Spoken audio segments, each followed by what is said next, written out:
Okay, let me just switch this. Why is it not switching for me? Dumb. It's supposed to switch. Why is it not switching? Okay, well, so Lex is supposed to be here. Uh, I guess there was a time change in the UK, and so I messaged him and I said, "Are you coming?" And and he read the message. So I called him. I said, "Dude, where are you?" And he said, "Wait a minute, there was no time change there." And I said, "No." So he goes, so he said, "Okay, well, I'm coming." And that was about 15 minutes ago.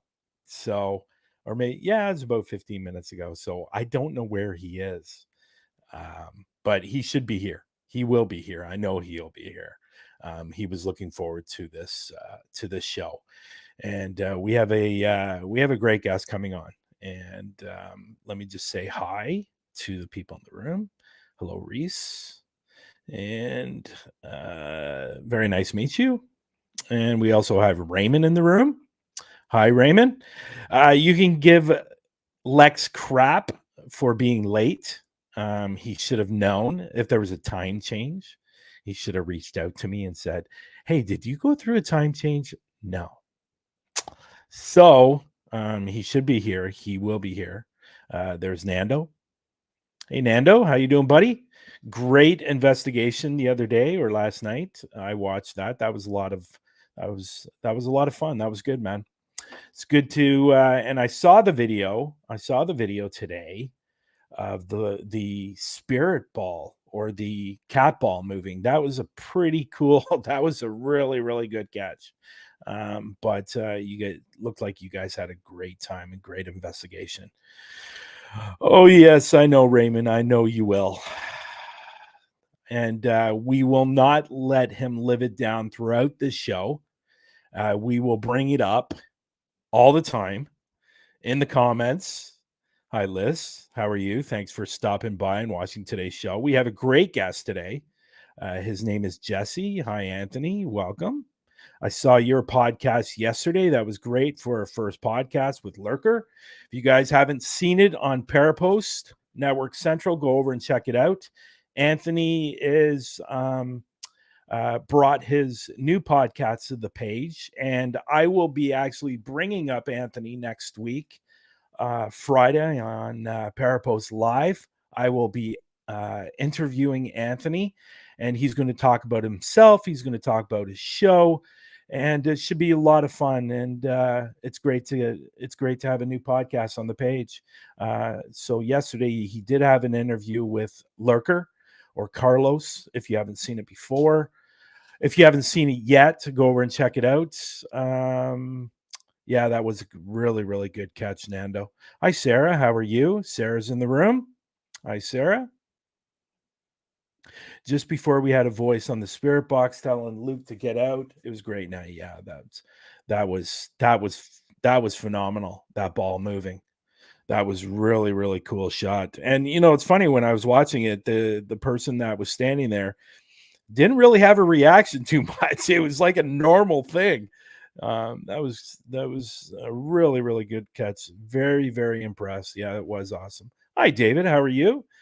Thank you for coming in the room today. We appreciate that. I don't think a lot of people have heard about my guest that's going to be on the show today. Now, if you're on TikTok, he does have quite a few people on TikTok. I think he has around 8,000. He's a fairly new investigator in the field. I love his name. He does have a tagline that I like. Can a brother get scared? I love that. I love that tagline. And but his name is Jesse. I'm going to bring him up now. He's from now. If you're looking at the ticker right now, it says the. It's not the. It's the. Okay. And I'm definitely going to ask him about why that. And he's from the Scarethusiast Club. He does have a YouTube channel. If you want, down below in the description, you can go over to his YouTube. And what I like about what I like about his videos, because I watched quite a few of them today, a lot of them are short clips as well. What I like, they're raw, and I love that. There's not all those fancy things in the video and the fancy intro, the fancy outro. It's like there's not like mist flying everywhere. It's just really, really cool. And I love when people do raw videos, because when you're looking at the raw videos, that's true paranormal investigations to me. And thank you, Raymond. Raymond did follow Jesse the other day, and on his YouTube channel, and that's great, and that's why we have the show. So we're bringing on these fairly new investigators to the field and trying to help them grow and introduce them to the paranormal community. And Jesse's a really, really good guy. About a month and a half ago, he asked me to do an interview on his TikTok, which I did, and you can go over and watch it on his YouTube channel. So I'm kind of returning the favor and bringing him on the show. And he's just a really, really down to earth, nice guy. And let's welcome him to the community. I know he's already kind of part of it, but this community, these people like Nando and Raymond and Sarah and David and all those people, because they're all great people.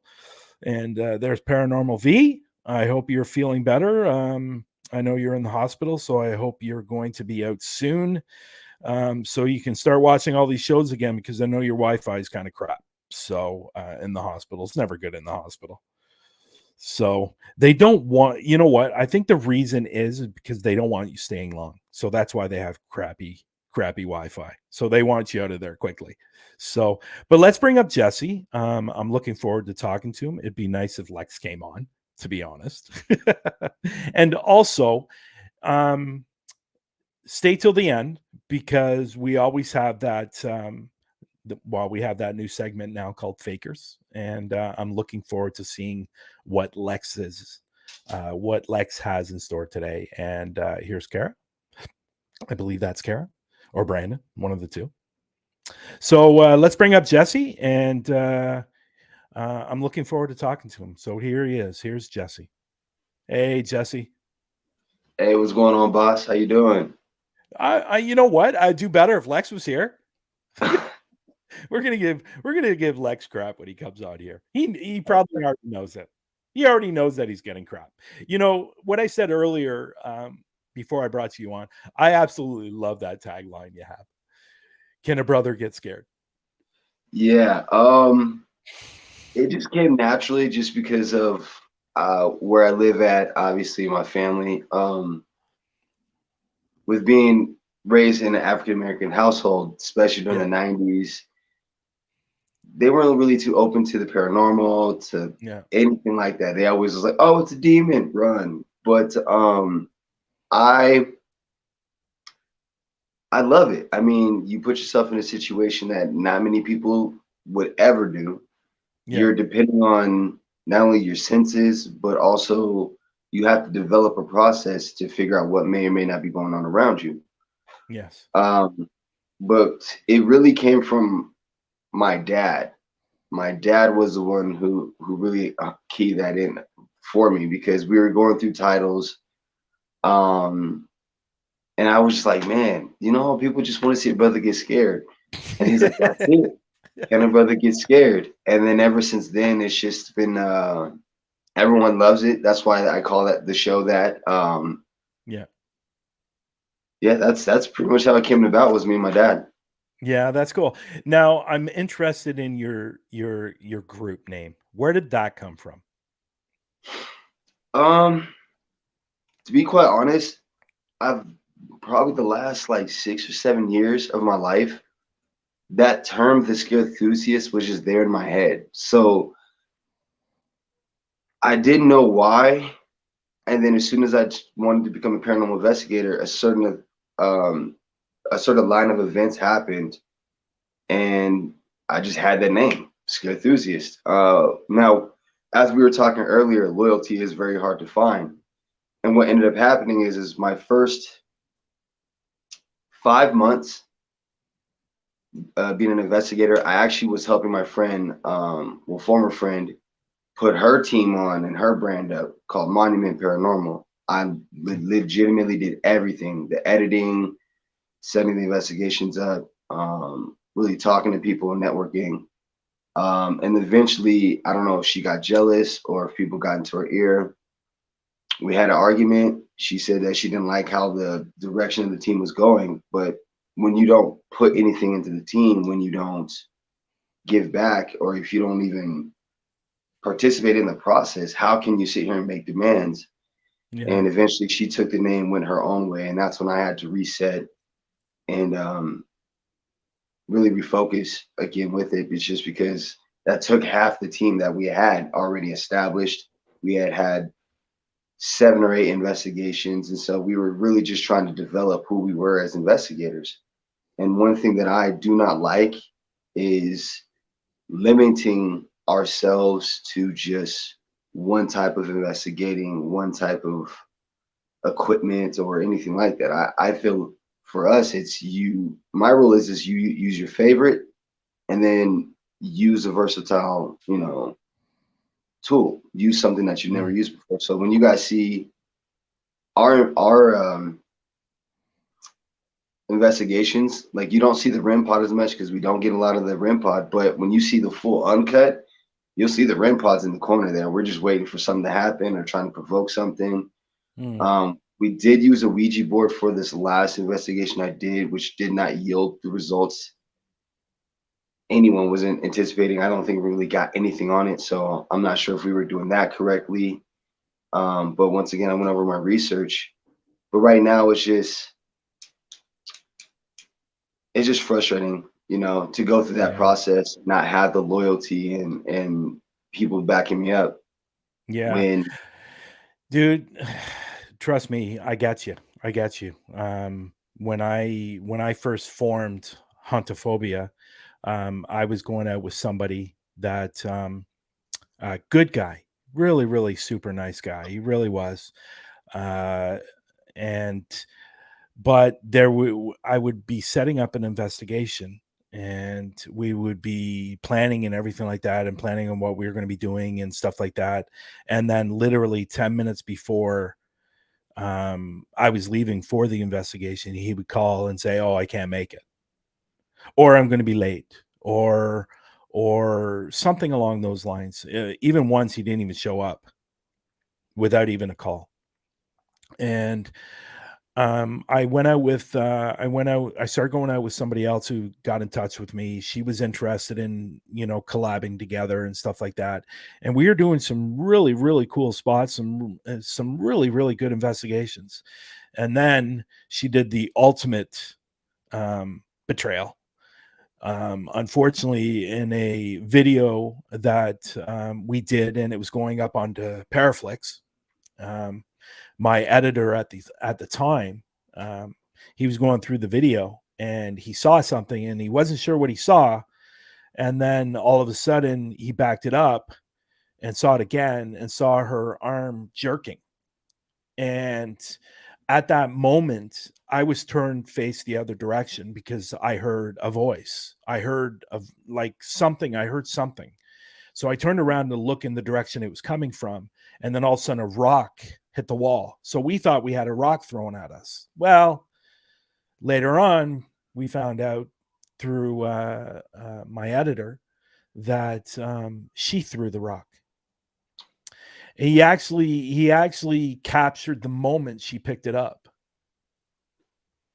and he actually captured a picture and was able to zoom in, and you can see the rock in her hand. And she threw it, and I didn't see that. I didn't know that. One thing, and I'm sure you're with me. I'm sure you're with me on this. That integrity means everything to me when it comes to paranormal investigations. And definitely. faking videos is just something I will never ever do and don't support. Um, I won't support. If I find out somebody is faking video, it's basically done. I will no longer watch their videos. And but in all honesty, I don't get to watch a lot of videos as much as I used to. But you know, so much going on and stuff like that. But it's unfortunately in this field, and I don't know why it happens in this field. Like, I'm also in the acting industry as well, and I thought, oh well, guess who's here? Get ready, Raymond. Get ready, buddy. Right. Yeah. Well, welcome. It only took you 30 minutes to get here. I was at work. Oh, were you really? Oh, I didn't know that. You were Yeah, at work. yeah. I was like, I've got plenty of time. I'll stay and help out for a bit longer. And then you called me as just before I was finishing. Yeah. Go ahead. Go ahead, Raymond. Go ahead. Say what you need to say. Raymond said this earlier. I'm going to put this up here. Nice, nice. Now, one person, there you go. Here's another one. Oh, cheers. Cheers, cheers, cheers. So, Jesse, one thing with Raymond, he is a very, very big supporter in the paranormal field. He's also a paranormal investigator. He's also an author, and he writes books. And obviously, being an author, and but he's just a huge supporter of everyone in the paranormal field. It's definitely somebody you want to have on your side, for sure.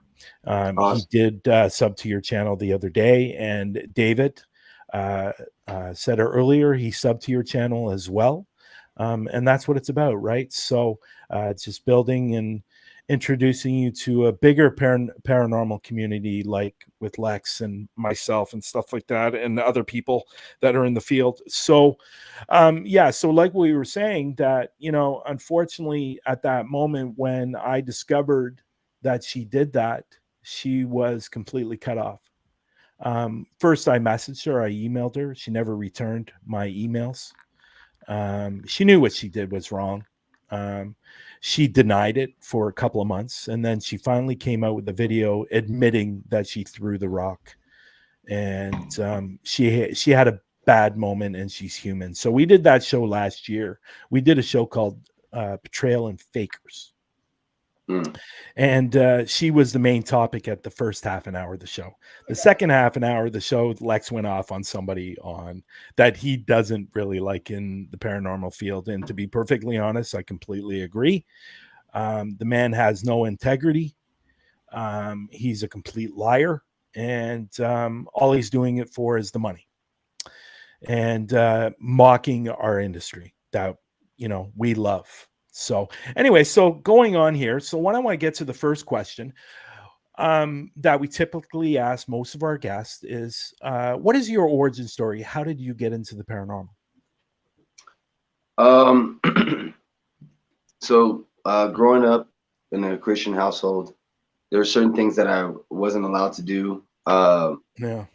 One in particular was participate in Halloween. Oh, wow. Okay. Yeah.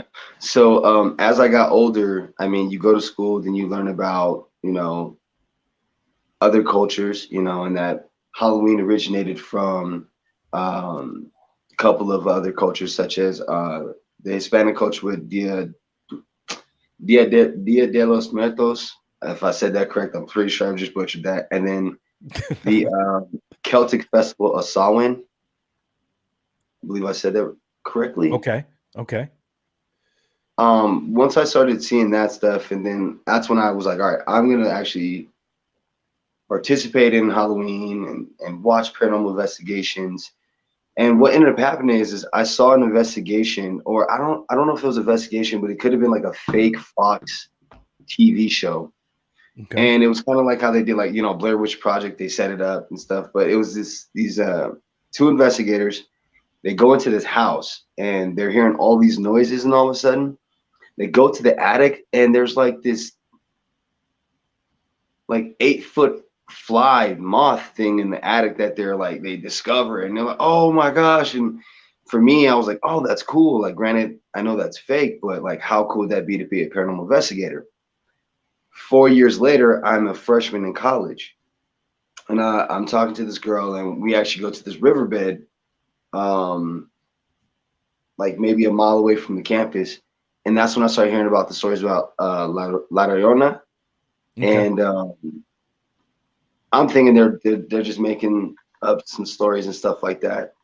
So we start talking, and about 20 feet to my left, I hear footsteps travel probably about a good 5 or 6, 7 feet. And I'm looking, there's no one there. Once again, there's no bushes, there's no cover. It's just water, Okay. just straight water. The girls flip out and they run into the car. Me being Mr. trying to be macho man, I'm like, nah, I'm going to go see what this is. I take 2 steps, and legitimately those footsteps turned to me, and it was probably not even 3 or 4 footsteps that traveled 20 feet. It was, I heard wow. 1, 2, and then the third one was right in front of me. I take off running. I was scared. Like, I'm not even gonna lie, I was scared. But the adrenaline rush I So got. we are able to scare a brother then. Yes. Yeah. Oh I man. don't you didn't I know you didn't hear this, Lex, but Jesse has a tagline: can you scare a brother? Nice. Apparently you can. And then my second experience came from my cousin's house, where they bought a location where a person had self-deleted, if I may say that. You can say whatever you want, buddy. Oh, that. Yeah. And the just the energy from where it happened in the basement from everywhere else in the house was completely different. You would go in there, you just feel it would be heavy. Sometimes some people would have difficulties breathing, and they lived there for like 5 years. So I was always trying to figure out, like, why is this like this? Yeah. And then excuse me, sorry. That's okay. Then I came out here to Grand Junction, and that's when I started hearing about a lot of local locations, such as the Elks Lodge Hotel, the Melrose Hotel, which is where Ghost Adventures came out to probably like 10 years ago or something like that. Which, by the way, I have to say this. I do not like the fact that whenever like these big time groups go to these places, as soon as these places get that, they are automatically like charging 3 or 4 times the amount for regular paranormal teams to come in. I don't like that. Yeah. I get you. Because a month and a half ago, I traveled to Nashville, and I did Bobby Mackey's. Oh yes. And Raymond is in the room. I did it with him as well. And we only got 5 hours for the place, and they charged $600 for 5 hours. We went to Octagon Hall, which is super, super crazy activity place. It's just crazy. It was all night. We were there for almost 14 hours, and we paid $300. And That's Octagon nice. Hall has had some pretty famous investigators there. Even Ghost Hunters has been there a few times, and they still charge the exact same price, $300. And on top of that, if you want to just take a tour, it's $5. So, and I'm telling you that as soon as we walked into that place, the activity started right away and didn't stop. It didn't stop. Even Patty Adams, that I was with as well, she went out to her and Adam went out, and I didn't know this. I wasn't around in this area. She went out to the backyard. There's kind of like a kitchen. It's like a little mini hut kind of type of thing, and it's a kitchen. It's got a fireplace. She walked in, and while they were filming, this was in the morning, daylight out, just to prove that paranormal's 24 hours a day, she captured an EVP on her microphone camera. And so that's what I'm saying. Right from the moment we got there till the time we left, we were still capturing stuff. And I'm not sure if you're familiar with Patty Adams. She's the G Team Paranormal on YouTube. Great, wonderful, wonderful, wonderful person. And it was a real honor to investigate with Raymond and Adam and Laura and Patty as well, and it was just a lot of fun. So if you ever get the opportunity, go to Octagon Hall, and it is a fantastic place. It is in Franklin, Kentucky, and just an amazing place. So I'm probably going to be going back, and maybe in February or March, I might be going back. So that might. Whereabouts are you from? I am from Colorado Springs, Okay. Colorado. Yeah, I figured you were from. I thought you were from either Denver or somewhere in that area. But anyways, Lex, thank you for coming on today's show. We really appreciate it. You want to go ahead? Yeah. So again, my apologies there for being very late. I'm assuming Bryan said why I was late. Yeah. Well, But yeah, because I'm an idiot. But I'd like you to talk to us a little bit about an investigation you've either got coming up or one you've just done. Your most recent one. So I have an investigation coming up on Thanksgiving weekend. I'm going to Canyon City to investigate the haunted monastery out there called the Abbey. Churches kind of bother me a little bit. So I feel like doing this for a couple years, I'm kind of prepared to go. I can at least get there and then feel my way around. But I really want to put myself in a situation that I haven't been in before. Like we've done bars, we've done a hotel, we've done some residentials, but I've never done a giant 100-year-old plus monastery.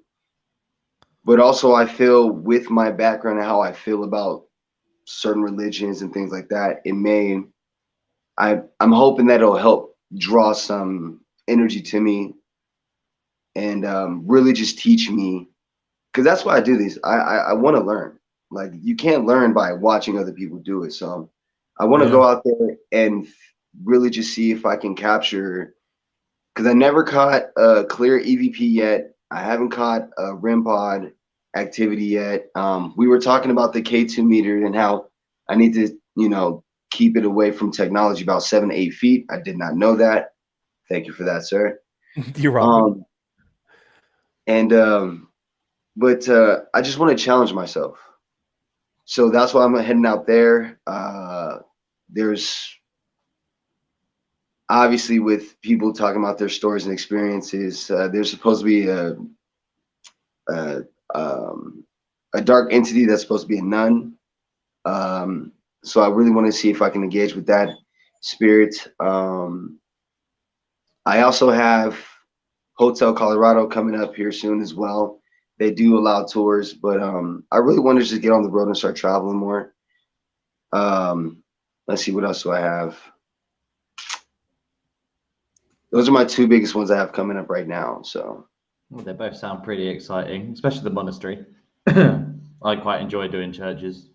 Yeah, there's if you ever get up to Canada, come this way, and I've already told Lex that I'm going to take him. There's a church. There's an abandoned church up here. It's about 40 minutes away from me, and it's not an overly big church, but there is so much activity in this church that it's just absolutely crazy. Every time I walk in, I'm capturing EVPs. The last time I was there, we captured "Get Out, Assholes." And it was clear. It was very, very clear. We actually captured it on the camera microphone. And this place is crazy. Like, and what's really creepy about this place, you come into the church, you got to go through the bathroom to go into the church. It's the only way in. The other doors are boarded and stuff like that. There's no way to get them down. So, as soon as you walk in, there's a hallway, but right across, there's a door. You walk in, there's a fairly decent sized room, and it's got one chair in it, and it's a rocking chair, and it's sitting right in the middle of the floor. It's just one chair, and in that chair it says, I think. I think it says don't sit. I think I said it said come sit, but I think it says don't sit actually. But so we were actually doing an SB7 on the chair. I had the SB7 on the chair and it said come sit on the SB7. Now, when I heard that when I got home, I didn't hear it there. I heard it when I got home going through the footage. Um, I said to myself, thank God I do not sit in that chair, and I will never ever sit in that chair. I've been there like 5 times. I will never ever sit in that chair. It's just there's something about that chair is drawing a lot of energy to that chair, and there's a lot going on in that. I've actually captured a on my phone picture. I captured a little boy on my phone. I just his head, not the rest of him, just his head. And there's so much stuff going on. There's actually a piano in the main area, and I've been there like 5 times, and I was hoping I was going to catch this. And yes, Raymond, I know you would sit in that chair, and I'm sure Lex would too. I have no doubt Lex would sit in that chair. So, what? So, like I said, I've been there like 5 times, and there's a piano in the main room, and I've been waiting to catch it, hoping I would catch it. So one time I put the camera on the top of the piano, and I walked out of the room. And what I caught is what I was hoping I was going to catch the 5 times I was there. I actually captured the piano playing, one key. Sick. And it was really really cool, and captured a real creepy voice coming from the piano.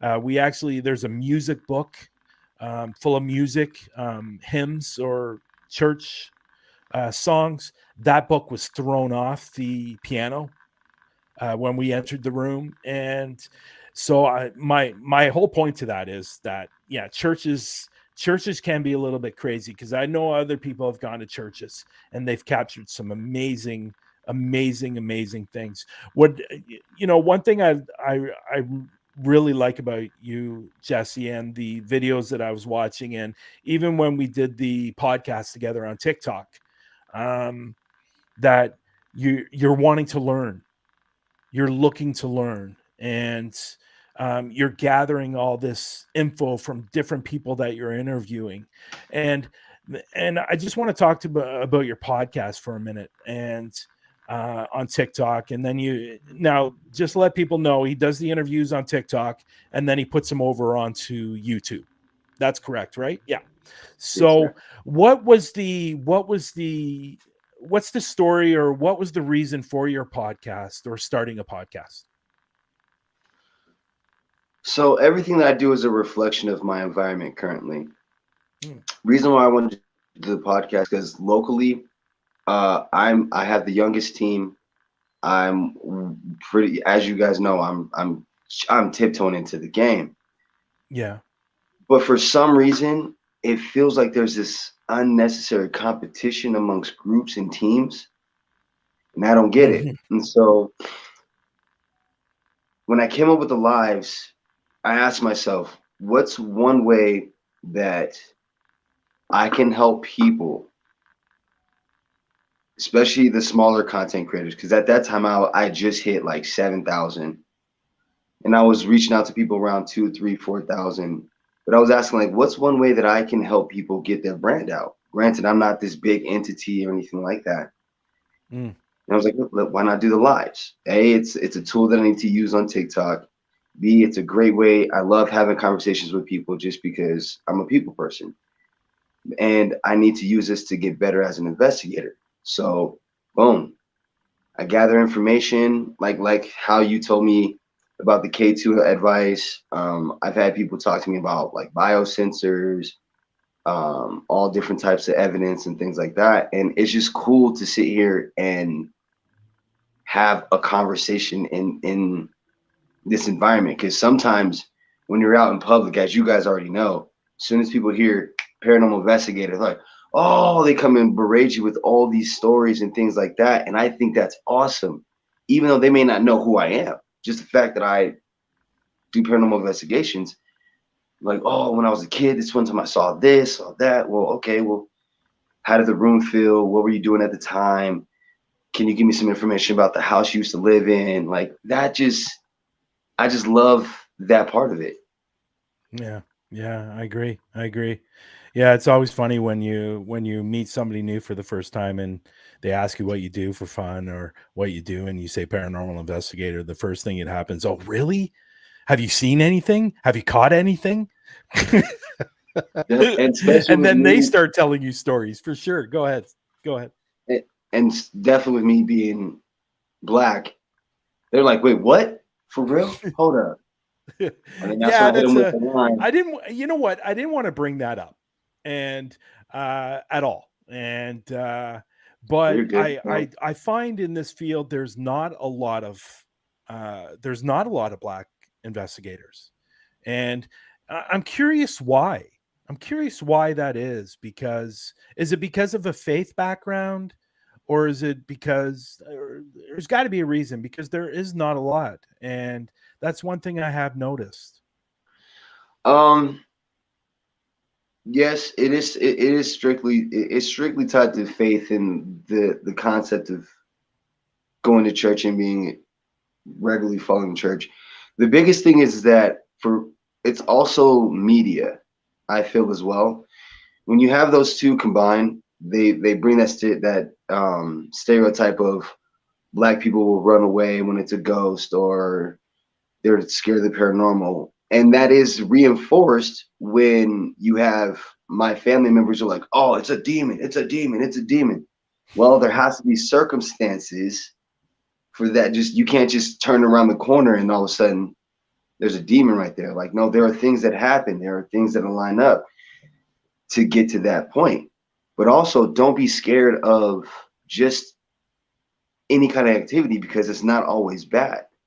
And for some reason, my culture innately believes everything is bad, even though if you go back enough in our history, voodoo, hoodoo, all that coming from Africa, now out in Louisiana, stuff like that. Like our culture's enriched with it, but at some point in time, it just Yeah, it's interesting. It's became a interesting. fear tactic, I guess. I figured it had a lot to do with faith and religion and stuff like that. So and it's just interesting.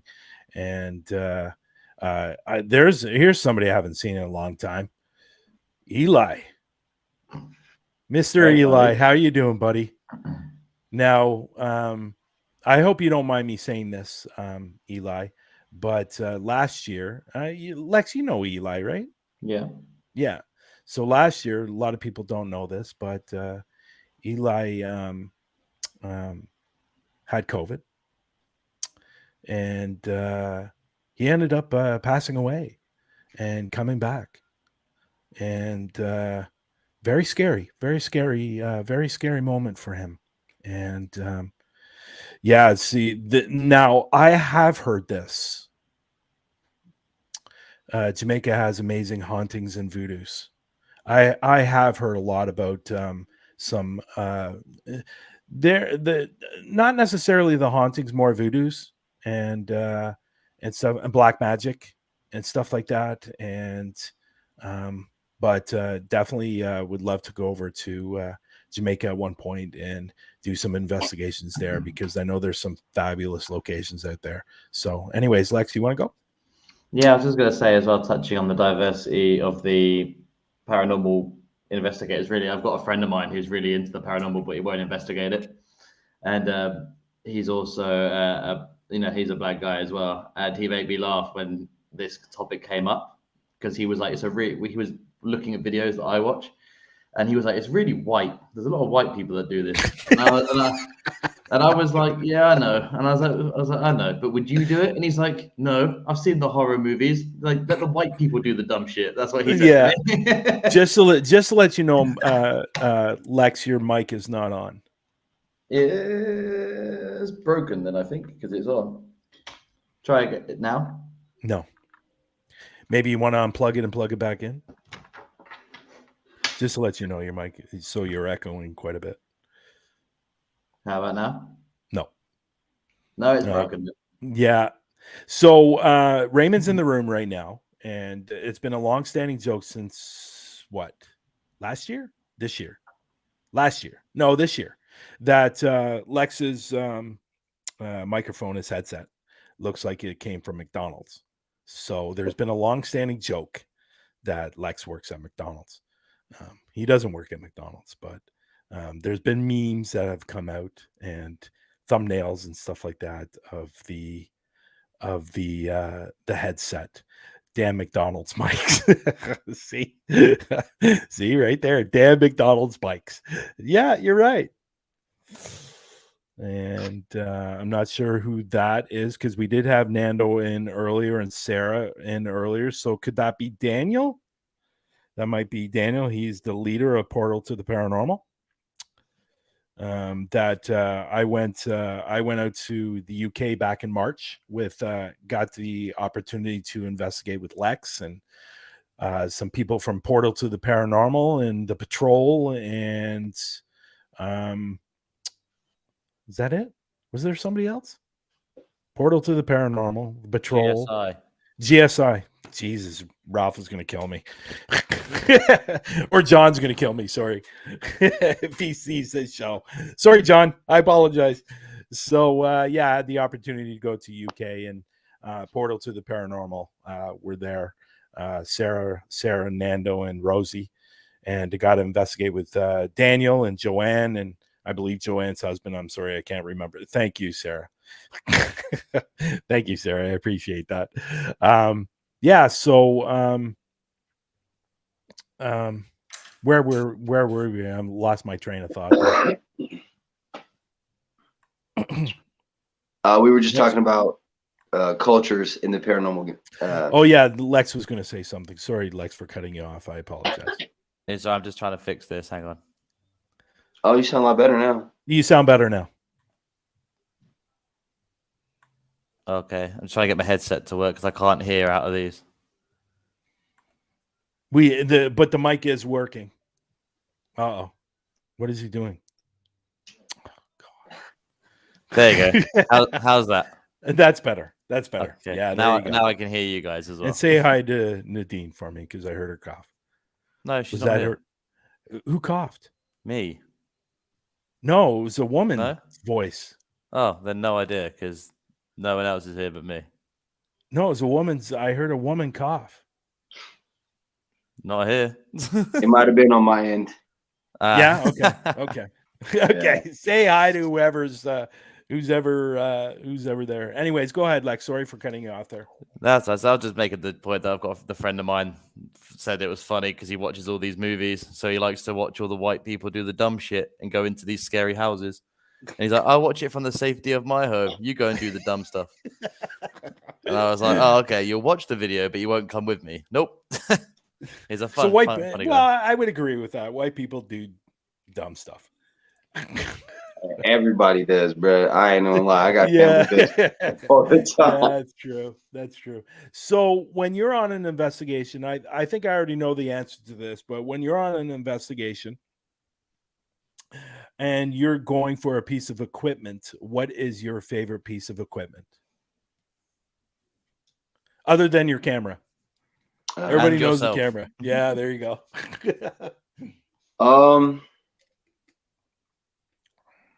I would have to say right now would be the K2 meter, just because I'm still trying to figure that one out. I'm not trying to. I want to be versatile, yes, but I understand that the process takes a long time.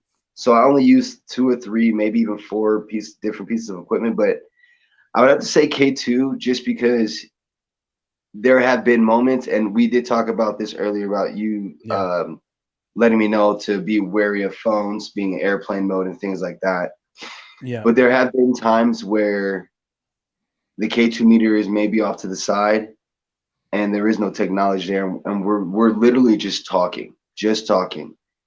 And we're trying to theorize on who or what we may be dealing with. And at the same time, we're having activity just going off according to what we were saying. I like that. I did have, when I did the Elks Lodge, there was a time where I was reading from a newspaper from 1962 about the Colorado State prison that they had down here that they closed up eventually. We investigated that location exactly 6 months before we went to the Elks Lodge. So when I pulled that newspaper article out, that was the front page article. Once I started reading it, K2 meter went haywire. I had everyone back up. Now, unfortunately, that's also the investigation where I've had the worst part of my career too, so far. Okay. Well, we'll get into that. You want to go ahead, Lex? You know, I'm surprised because I figured it was K2, but one thing I see you use a lot is the voice recorder. And what I like about the voice recorder is once you pick up that EVP, there's no denying that's an actual EVP. Hopefully there's nothing it compromised from outside or stuff like that. But when I use a voice recorder or when I capture something off the mic, off the camera, there's absolutely no denying, especially if you're in a room by yourself and there's no outside noise and you're capturing that EVP. And I don't know many people that would, say, get out and stuff like that. And which just seems to be the typical thing they all say. So, but I thought it was going to be the voice recorder. And because I saw a video today where you were talking about you left the recorder in a laundry room and you captured those 3 EVPs. And the whistling noise was a little difficult to hear the first time, but I listened back to it again and you can hear that whistle that you were talking about, and also the knocking, which was cool. The knocking was very, very cool. And I enjoyed that. And again, if you guys want to go over and follow Jesse, and like I said, I don't know if Lex was here when I said this, but what I like about your videos is they're raw. It's almost like without all that fancy stuff in there, and they're raw. You're putting them up there. I know you're doing a little bit of editing, obviously, but you actually get to see what paranormal investigation is all about when it's raw, like you do it. That's what I really enjoy. And you know what? My only advice is don't stop being that type of investigator, because those are the type of investigators that people want to watch, because these are real investigators doing real investigations or paranormal investigators. And, that's what I enjoy watching your videos. A lot of them are short little clips, but I definitely enjoy it. So let me ask the next question, Lex. So what up to this point, and you said you've been into the field for a couple of years now, right? Has it been 2 or 3 years? I'm on my years, right? Yeah. So what has been up to this point, what has been your favorite place to investigate? And why? And why?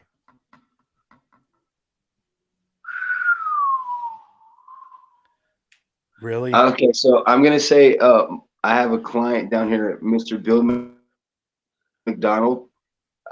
He has a property. So he set up this house party event for us to lead a group of people in an investigation. And that house so far has been my favorite because I've had some of my craziest pieces of evidence there. Like, for example, when we were filming, taking pictures in the back staircase in the kitchen, literally every photo, all you could see was barely the light source, like the light bulb, barely. Everything else was just black. Every photo in that hallway, in that staircase going up and even into the bathroom. That was nuts. Then, and we sat there for what we did. We tested it 3 times, so it was like 45 minutes. We were just in that area, just taking pictures, seeing if we can figure out what was going on. That's when the owner came up to me and said that we were standing on what was they covered up a burnt pentagram I guess so. Then we were theorizing maybe that could be a possible vortex, possible something that we don't know. And in that same house was when I had the door shut on me at the end of the night. Now, what was ironic about that closet was when we were taking the tour, they had a puppy there, and the dog went straight up to the door, growled, and then immediately went back. Oh, wow. We caught it on camera where the dog was walking away from it, but I was right in front of the dog, so I thought the dog was growling at me. So 3 hours later, I was curious. I kept that in my mind. I was like, okay, why would the dog growl right there? Especially when the dog has been friendly to me all day. So maybe it happened to be something in the closet. One thing that I do use is a necrophonic app. And the only reason why I do that is because I'm still trying to get like the spirit box. Oh, this SB7. Oh, I'm jealous, bro. I'm so jealous. I can't wait to get it. The SB7 is a great piece of equipment for sure. So that's kind of the way that it's a popular app. Multiple content creators use that. So I figured I could just use that for now until I can get some better stuff. But even then, I'm always aware how it, you know, it may not be the best or the most honest way sometimes, because you always have to question the evidence you get. You don't take it for verbatim. So when I was going there, I had picked up my phone because it's on there, and it said my name in 2 syllables. So Jesse. I'm walking there, and as soon as I put the phone down, I start getting a little cold, but I don't really articulate that just because I'm thinking it's maybe a breeze or something like that. The door is against the wall when it's open. And all of a sudden it's dark. I have my flashlight, but I'm not looking at it. I just see it start moving. And then after maybe a second or two, I realize it's actually moving. And in that moment, that is what I like is, oh shit, this is really moving. I don't know in the moment what I should do. So I innately run and grab more tools and my compadres to figure out what we can do, which I don't know, man. It's just, it could be real. It could not be real. Someone could have been messing with me. I don't know. But the fact that I want to get to know that and learn that is just, it's cool. So that would say Mr. McDonald's house, definitely. Or on my first investigation would be, which is Mesa Theater. Yeah. Yeah. One thing me and Lex always say, and a lot of investigators say this too, once you capture your first real piece of evidence, it's like a drug. You want more, and you want more. And I think all paranormal investigators are like that. We just want the bigger and better piece of evidence so we can get rid of all these skeptics and say, listen, you don't believe? Let me show you something. Or let me, you can hear this, or whatever it may be. And, but trust me, I understand. And so does Lex. We understand once that happens, you go, wow. First things first is you go, wow. But then you want to find out if it really moved because it was moved by something or whatever. And I think in this particular field, and I think a lot of investigators out there, I'm not saying all, I'm saying a lot, just want to capture the evidence, but don't really want to find out if it had something to do with the spirit or just a normal occurrence or whatever it may be.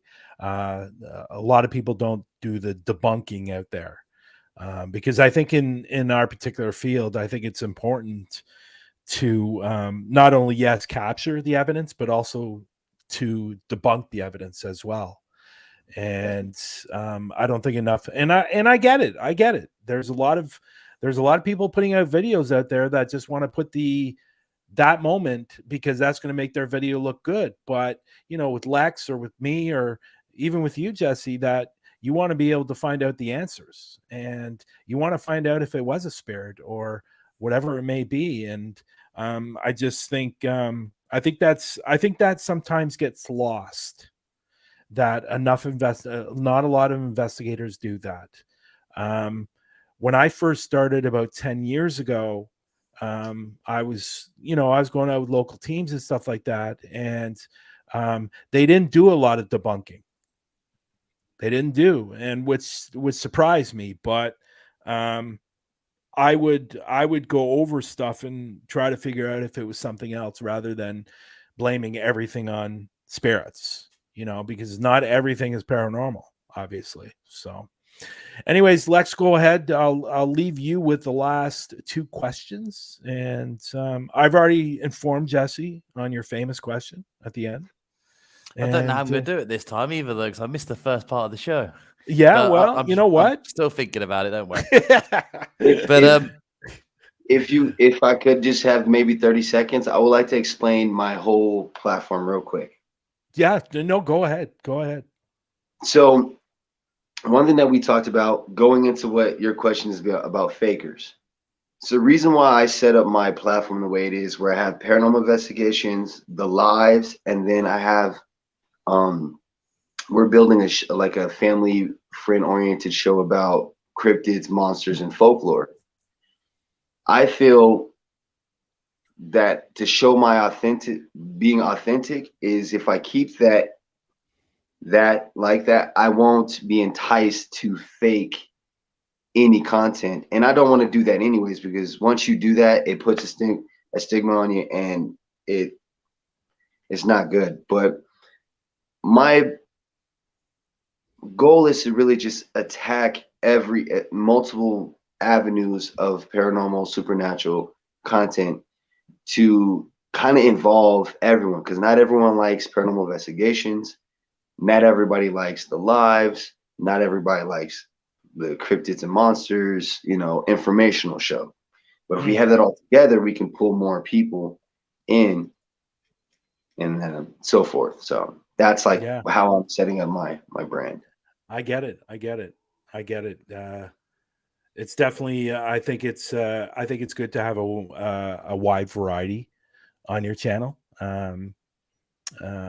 Sometimes it's for some people, it's just they want to just have that one thing, and that's their niche, and that's what they want to do. But I think it's good to have a variety. Like Lex has a variety on his channel as well. He's done investigations, obviously. He's also done reaction videos and stuff. Like reaction videos are really, really big on at least on YouTube in this field. So yeah, I get it. It's nothing wrong with that, man. Broaden your horizons. Just don't stick to one thing, for sure.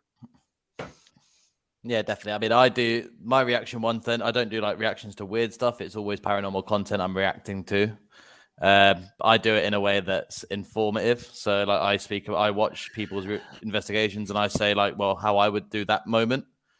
And I say like, if they're debunking it, I will give my opinion on whether or not that I'm agreeing with that or not. So I do it informatively. So I like what you're doing in terms of having all these different subjects of the paranormal to bring more people to you. It's a really good idea. I also wanted to say that I really liked a key word you said.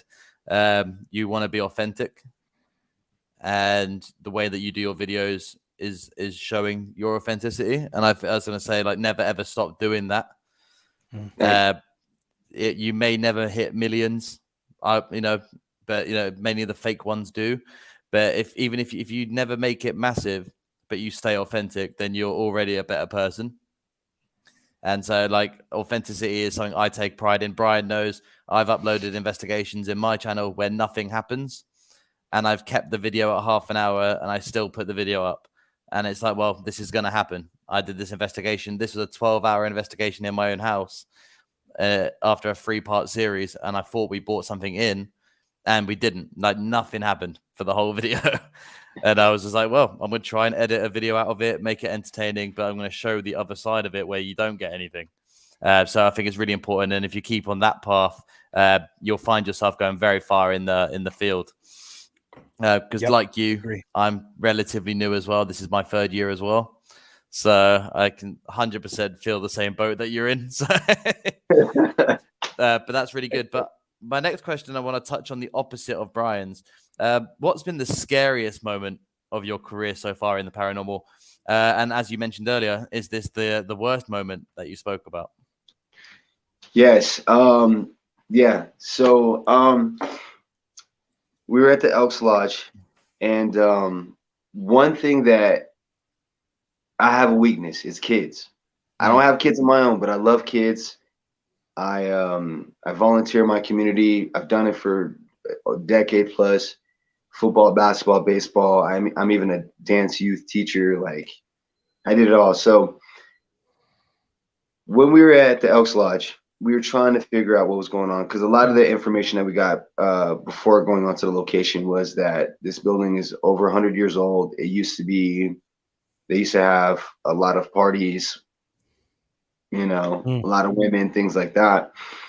So when we were doing this investigation, we started getting a lot of names, female names. And all of a sudden, I started getting cold. And for some reason, I don't know where it came from, but we were listening to the Necrophonic app, and like something angry came over right after a child said hello. And I just snapped. I demanded to know who it was. I raised my voice. I elevated. I got aggressive. I was like, who is this? Why'd you come after the child? Like, I don't know what happened.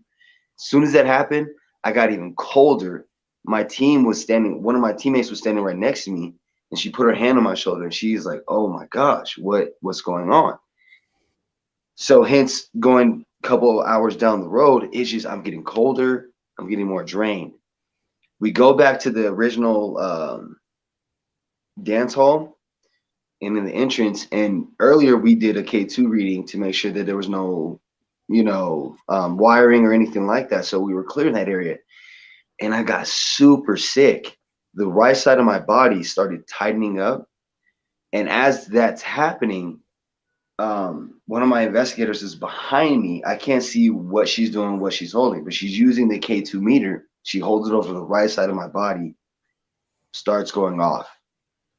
Next 10 minutes, 15 minutes, I'm feeling like that. I eventually run out and throw up, which is the only time that's ever happened. And I did not put that on the episode because I want to do that. That would have been good to put on. That would have been great to put on. Not the throwing up, not the throwing up part. I mean, like the moment leading up to it. It would have been good to put on, because I did a museum last November, not too far away from where I live, and this was one of the last standing houses, the War of 1812 in this town.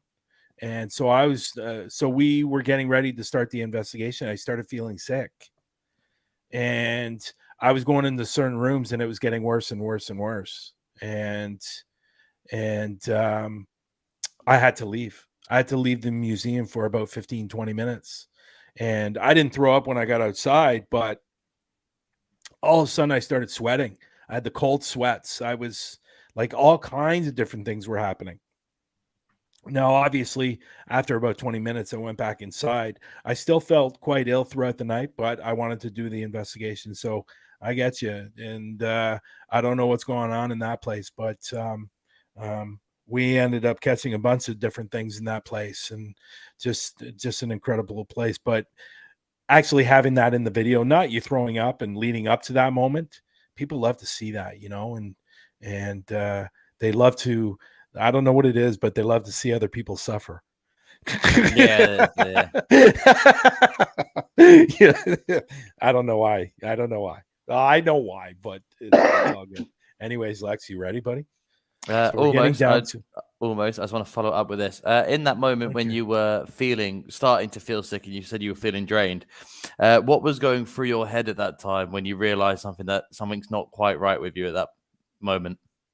Oh, definitely to the moment where I got angry. I was like, am I feeling that because I got angry at it? Like, what is, the whole time was that, like, what is this? What is this? What is this? Like, I knew for a fact that I may have crossed the line or a boundary with some presence there that feels like it's more authoritative over everyone else or even the location. You know what I like about that? Because you're fairly new in the industry, I think, I think, I think that was good that happened. You hear me out. I think it was good that happened. Obviously, at the moment, it doesn't feel great, but I think it's good that happened because that will teach you in further, like in more investigations, what your limits are and what you can do. And if you're crossing that line, you're going to know you're going to know what's going to happen. And I think it's important for that kind of stuff to happen early in your investigations because you're going to learn from them. You're going to learn from, obviously you're going to learn from every investigation that you do. But when it comes to something like that, you're going to go, wow, you know what? I think I crossed that line and that's why this happened. Now, when I go out on my next investigation, I know what lines not to cross. Because I think a lot of times, and we've all seen those videos where people are going in and being aggressive right away. And I'm not a believer in being aggressive. I'm the type of investigator that I'm very, very respectful. And Lex knows that I do this because he's seen it firsthand. I introduce everyone. And I think it's important to introduce everyone so they know who they're dealing with. And if you have somebody coming in there that's going to be really aggressive, that's the type of person you don't want to have on your team. And as an investigator going through it, you know what the limits are. And I just love that. I love that. So, okay, Lex, here we go, buddy.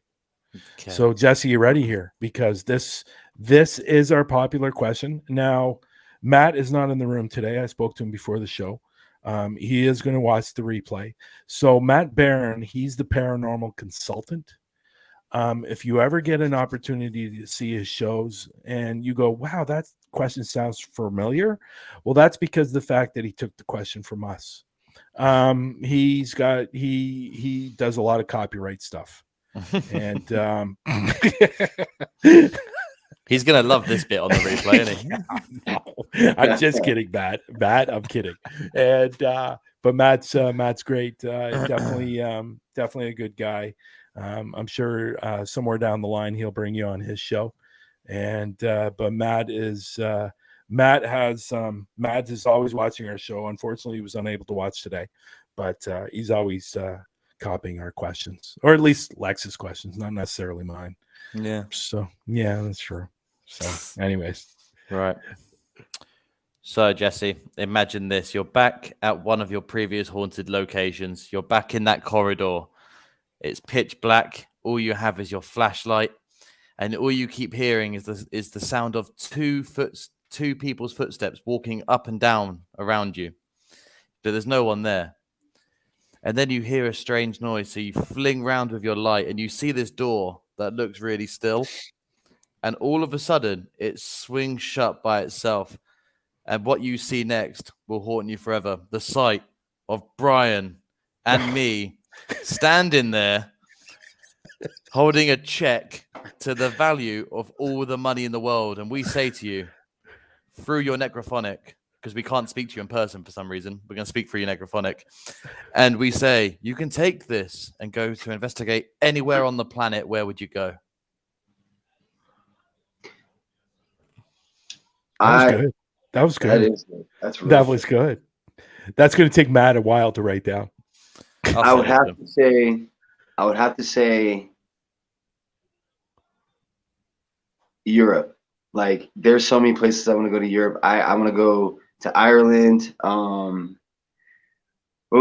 I'll have to say, if it was one location, Hellfire Club. Oh, that's a new one. Hellfire Club. Where's Hellfire Club? Where is that one? How have you not heard of this, Bryan? I'm sure I have, but it's just been a really weird day. Let them know. Hellfire Club. I know. Where is it? So I think it's in more than one. Hang on 1 second. I think it's more than one place. Yeah. Yeah. So sorry, carry on, Jesse. Carry on. Yeah, there's a couple places. There's one I believe that is in Ireland or Scotland. I know there's a location in America. Yeah, I know this place. Yeah, there's one in London as well. Yeah. Yeah, no, I just saw something about that in the one in London not too long ago. So are you going to Europe to do this, or are you going to the States to do this? Europe. Okay. I would love Well, to thank meet. God. Well, thank God that you said that, because when we ask this question, when it's people from the States, they're getting all this money and they can go anywhere in the world. It's somewhere still in the States. Why? The best one was we had one, and he was like, I would go to this place, and it's the next state over. And I was like, all the money in the world to cross one state line. That's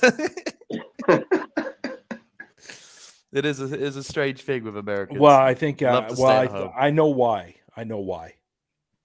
Americans are very loyal to Americans and other Americans and places in the States. They're very, very loyal, very, very patriotic, I guess you can say, and probably some of the reasons why they want to stay in the States. I think if I were to go anywhere in the States, and it would be my one place I would want to go, because obviously I've hit Bobby's now, and that was on my list. Octagon Hall was in my list, but one place I want to go to in the States, and I would never pay this money to do. Even if I had a lot of money, I wouldn't pay this money.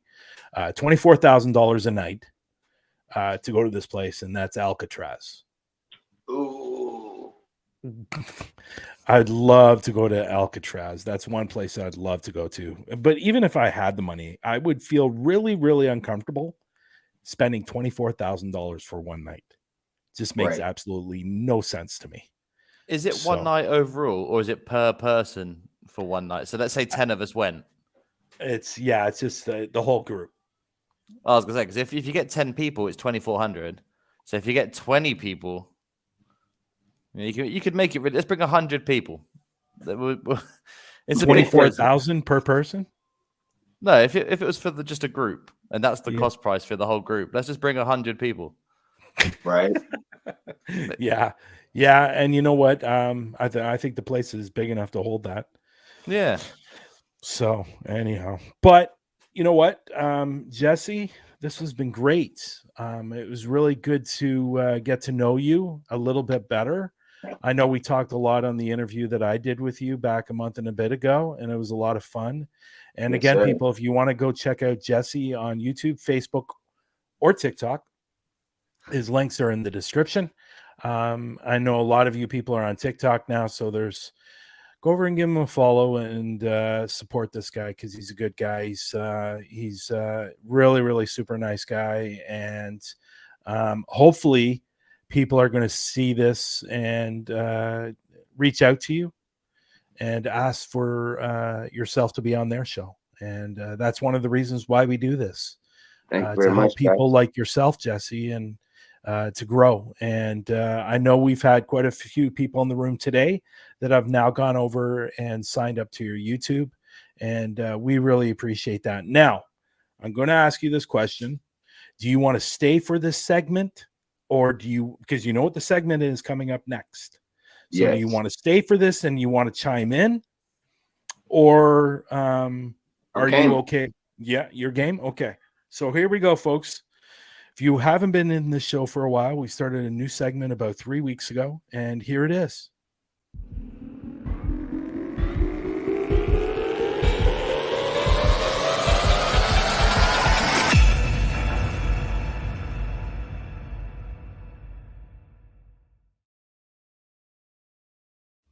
You know, every time I play that, I go, God, I love that. And like I said the last time we were on, it took longer to render than to make. So, but How it works. yeah, it was. I love that. I love it. So this is usually Lex's segment, and you can chime in if you have an opinion, if you know this group, or your feelings on Fakers. Go ahead, Lex. Yep. So this week, now I just need to double check when was the last time they did a video, because the one I'm going to refer to was a while ago because it came across my timeline today. And I just want to double check and see, because I know they're planning another one. I just want to see if they put it out yet, because I need to watch it later. But you, Sarah. There it is. Da-da-da. Isla, thank you. Okay, yeah. So they haven't released one yet. Cool. So is anyone familiar with the group on YouTube? They're not just paranormal, but they do loads of stuff. TFIL. Is anyone familiar with them? No, I don't know them. No. You should know I them, do. Brian, because you've heard of Sam and Colby, and these guys are friends with them, and they have Okay. featured in the videos. Okay. I would like to tell you about one particular video that proves they're fake. It's about a year old now, but it came across my timeline, and the video is called "Summoning Demons of the Boiler Room Overnight at the Queen Mary." And this is the reason why I wanted to talk to it, because everyone likes the Queen Mary ship. I've seen this one. And I'm going to show you a picture of a woman who is claiming to be a witch in this video. Definitely not a paid actress. Definitely a real witch, right? This person here. Okay.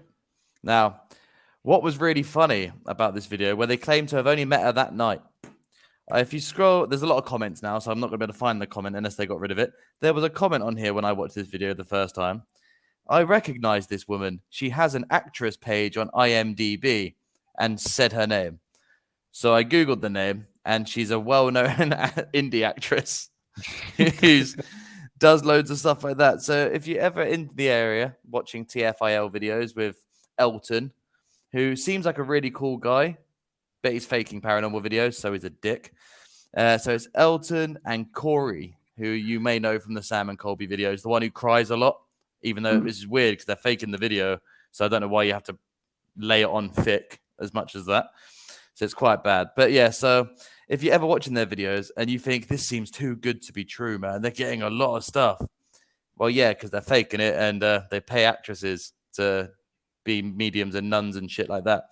Another point in that video, which you will like as well, is there's one part where there's a lady in the group, I think her name was Andrea, is sitting on the floor, and they're all sat together doing I think they're doing a seance at this point, and she gets pulled across the floor. Can you guess what item they forgot to take out of the frame, Brian? No. The pool rug that she was sat on. Oh, it was incredible to watch. And that's it for this week. TFIL. I'm trying to think of a really fun tag for them. So like Too Fake in LA. There you go. They're in there. Too Fake in LA. That's what they stand for.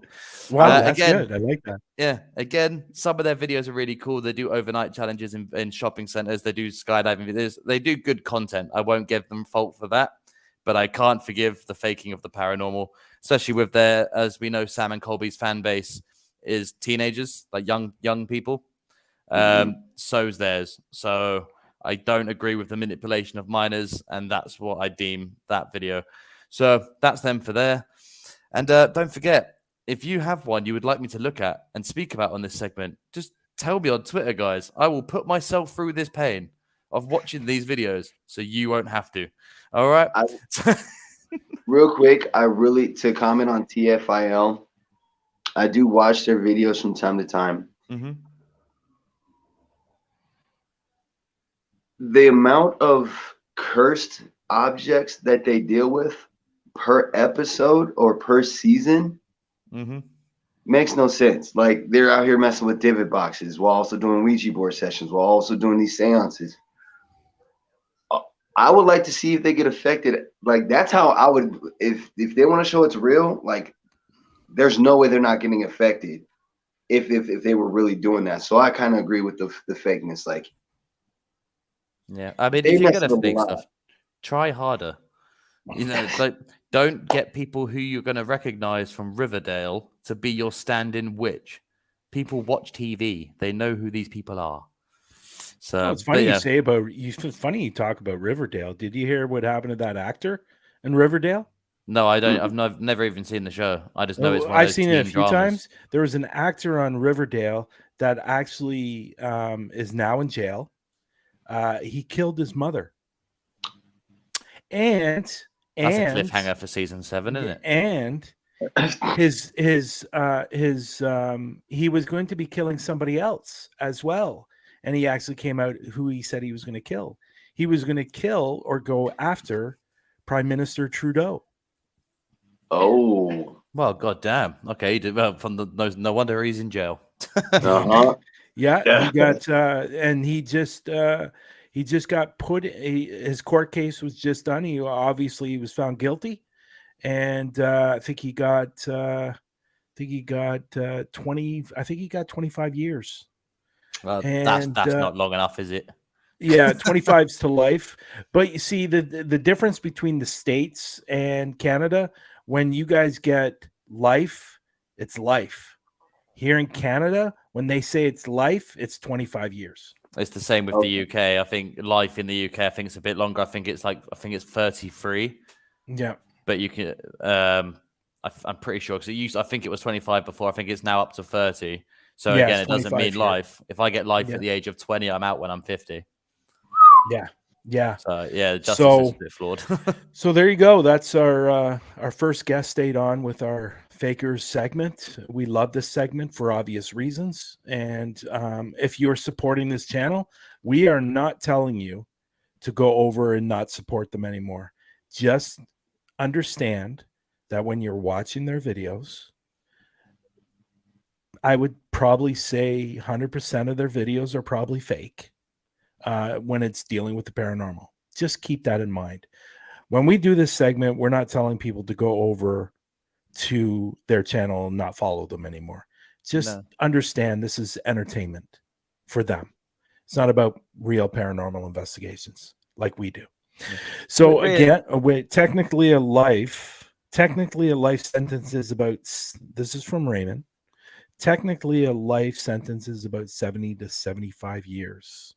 That might that still would works, make sense if you're like 30. Makes sense. But here in Canada, life is 25 years. Yeah. So I also happy Halloween. It's Halloween tomorrow. Yes. But happy Halloween to you too. Yeah. I just wanted to pop out as well. Like again, yes, as Bryan said, we're not telling you to go over and say anything to these channels. It's your right to watch whoever you want to write. But the reason I would like doing this segment is because I see a lot of people on Twitter arguing about content creators. And for some reason, a lot of the fan bases of these really obviously fake channels really want to die on that hill of defending them. It's really quite bad. So I just want to make sure that if you're one of these groups who are attacking people online because they're saying it's not real, this is what the segment's for, is to let you see why it's not real. And again, I answer all these questions all the time. So if you want to know how they do it, ask me and I'll tell you how they do it. Yeah, Lex is very good at debunking these channels. He analyzes, he watches over and over again and gives them more views. And it is I know, but it is mine. Actually, no, I download the video, so it doesn't give them loads of views. There you go. But also, they get one view from me. But or people send me the video, so I don't have to click on the YouTube channel. So that's also a good one. Is this true? That's what it is in the States. 75 years. I mean, you could easily just search it up like this. Live sentence. Yeah, but I don't do that during the show. You do that. Because I'm fact checking it, man. You have to be fact checked. I get it. We're on the internet, Bryan. You can't just can't spout nonsense. You can't sit there and say that Lex Paranormal is going to run for the presidency. Okay, you know what? Don't be doing that crap for somebody who was 20 minutes late. And I was very kind. I was 20 minutes late because for some reason the UK changed. We still changed clock times. Yeah, at different times to everyone else. I don't understand it. Yes, I don't get it either. But again, Jesse, I want to thank you for coming on today's show. And again, people, his links are below. Go over and give him a follow on YouTube, TikTok, or Facebook, and support this guy. And go watch some of his videos and give a thumbs up and leave a comment saying that you saw him on Through the Lens and you're here supporting. That would be wonderful. And Jesse, thank you so much for being on today's show. Really, really appreciate it. I'm going to say my goodbyes, and hopefully we'll talk soon. All right, boss. Yep, and same thing. I do apologize for being late, but thank you very much for coming on. And I'm looking forward to seeing what comes next up on your channel with both the podcast lives and on TikTok, the lives and the investigations. So good luck for the future, my friend. Thank you, guys. Definitely be in touch, guys. Have a good one. You too. There you go. That was Jesse from Scarethusiast Club, or the Scarethusiast Club. But I love his tagline. I love his tagline. What's going on with my? Are you seeing my picture go funny? No, Oh, it was flickering like is crazy. it? I don't know if it No, was just not on my then. end. Not on my end. How strange. So again, I love his tagline. Yeah. I just love his tagline. Can you scare a brother? Yeah.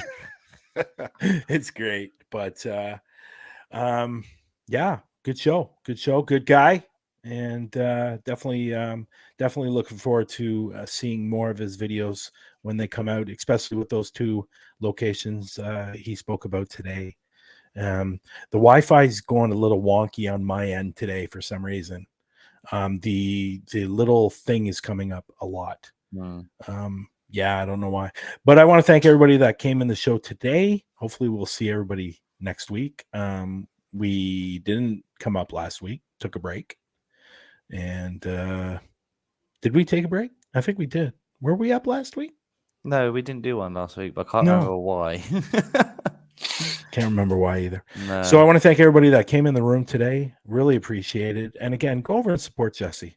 I know Raymond did. I know Dale did, and or David, I mean, and David Hale, and so Sarah, Isla, a lot of Facebook users in the room today.